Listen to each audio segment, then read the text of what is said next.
All right, welcome. Today's lecture is going to cover double replacement reactions and the solubility chart. So you're able to look at your double replacement reaction and see if, in fact, it forms a precipitate or if it does not. Okay, so just a quick refresher on double replacement reactions.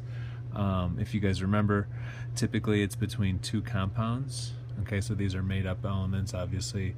Compound AB plus compound CD. And what typically happens is your two positively charged ions, which in this case are A and C, flip-flop spots. So then in the products, you would have A and D plus C and B. Okay, we've done this before. This is a double replacement reaction. From there we would balance, and then the new step that we'll be learning today is how to identify if a precipitate forms. So let's look at a few examples. Okay, so with our first one, we have sodium chloride and silver nitrate. Okay, the first thing that you want to do is identify the charge on all of your ions. So we know from our periodic table that sodium is +1, we know that chlorine is -1, and we know that silver from our periodic table is +1, and we know that nitrate is -1. Okay?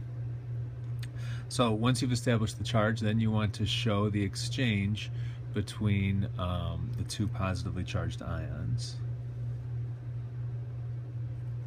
Okay, so in this case, silver and sodium flip-flop spots. And in the products, you would write just what you have.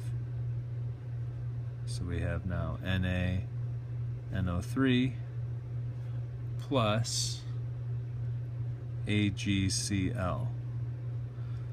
Okay? Now the nice thing about this is since it's all +1, -1 for your charges, you don't have to add in any subscripts. And since you don't have to add in any subscripts, all of the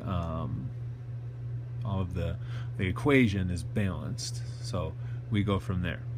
Okay, now in identifying if you have something that's forming a precipitate, you need to use on the back of your periodic table the solubility chart, and you can find this in the bottom right hand side.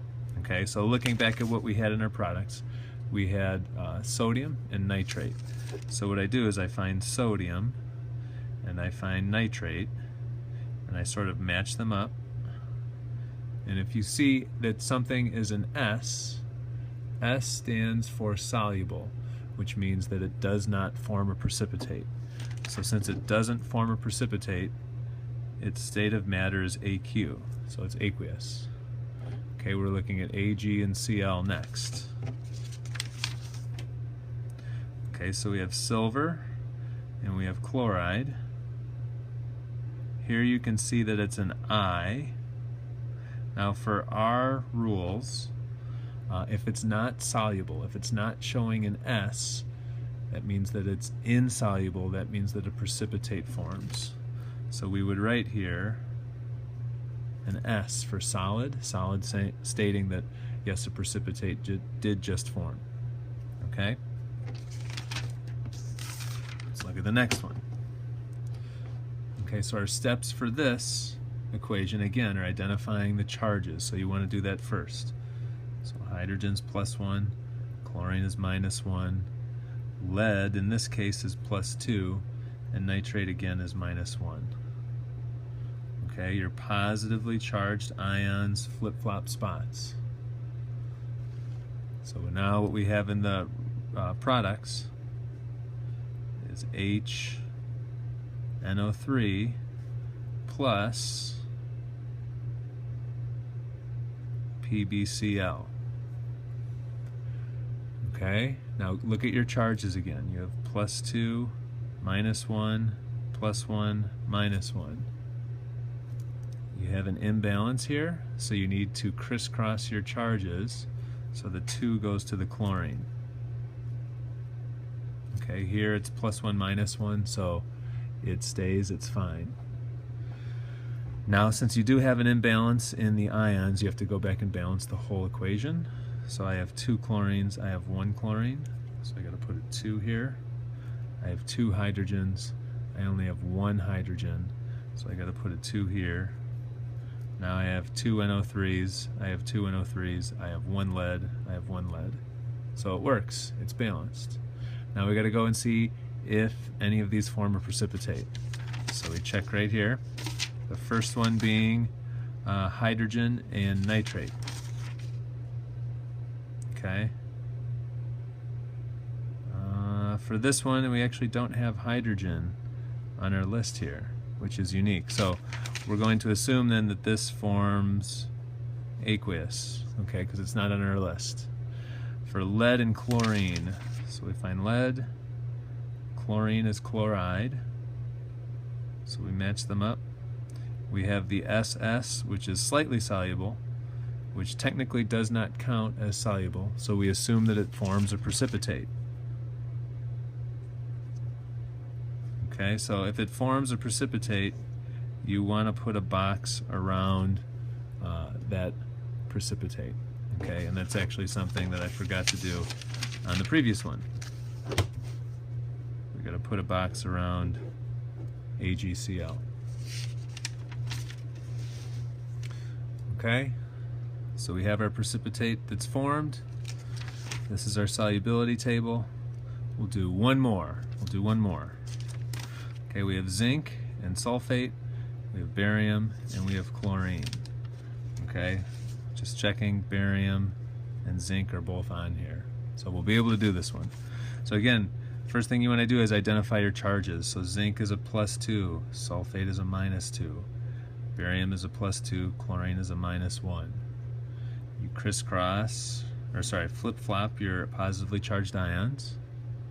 So now I have BaSO4 plus ZnCl2. Okay, and we can write in the ZnCl2 because when you go back and look at your charges, you have +2, -2, you have +2, -1. So this 2 transfers over to the 2 for the chlorine. The 1 goes to the zinc, which it has a 1 right there. Okay, now what you want to do is see, or actually let's balance first. We'll balance the equation. So I have 2 chlorines, 1 sulfate, 1 barium, 1 zinc, 1 zinc. So you can see that it is balanced. And then we're going to go back and we're going to look at to see whether they're soluble or not. So our first one is BaSO4. So we have barium. We're looking at sulfate. It's an I, so that forms a precipitate. So that means that would be a solid. And we put a box around it. Next one is zinc and chlorine. This is showing an S, which means soluble, which means no precipitate is formed. So it's AQ. Okay? That should cover it. From here you want to work on the first page within your packet, which is titled Formula Equation Worksheet. Okay? You'll see it right here. This is your homework. This sheet and the back side. Okay? Thanks for watching.